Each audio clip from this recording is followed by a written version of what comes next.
У зале Центра молодежной творчести юные зорки в области, пераможцы заключнага этапа республиканской олимпиады по вучебных предметах.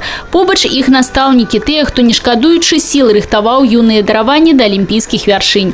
Тройче поднимается на сцену наставник географии Брестской гимназии номер 1 Алена Соколовская. Ее вучни сёлета пераможцы и лауреаты дипломов усих ступеней. У чем секрет поспеху наставник отказывая просто. Это работа, работа и еще раз работа. Но работа не одной меня.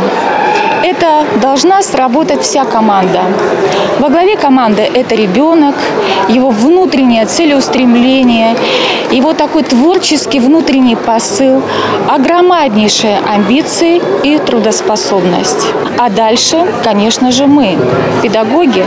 Сталым дапаможнікам на гэтым шляху алімпіядным з'яўляецца настаўнік, бо ён паказвае правільную дарогу, так? Бо можна выбраць дарогу, якая ідзе праз лес, пушчу, так? А можна ісці наўпрост, без ніякіх там перашкодаў. І таму я вельмі ўдзячны свайму настаўніку Соколовскай Алене Арнольдаўне, якая дапамагла мне убачыць гэтую дарогу і што навогул я маю такія вынікі. Выдатны вынік на Олимпиаде – это великая агульная праца настаўніка і вучня. Цікавая, але і цяжкая. Дзянісу Рабчуку цяпер належыць абараніць гонар Беларусі на Олимпиаде міжнароднай. Усяго нашу область на международном уровне представить 5 человек. Это довольно-таки сложно. Нужно запоминать тонны информации.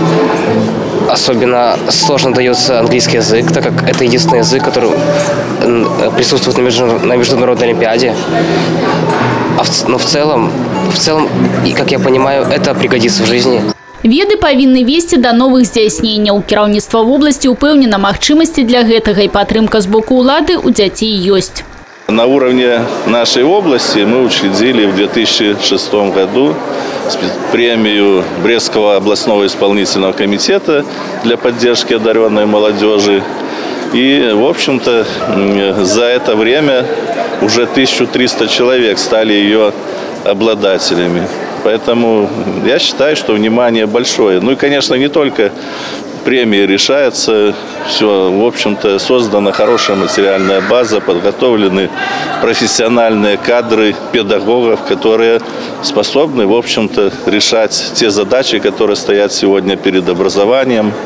А на наступный год наместник кіраўніка вобласці Олег Вялічка поставил перед педагогами задачу вывести Брэшчыну у тройку лидеров по выніках республиканской олимпиады. Сёлета регион пакуль 5-й у краіне.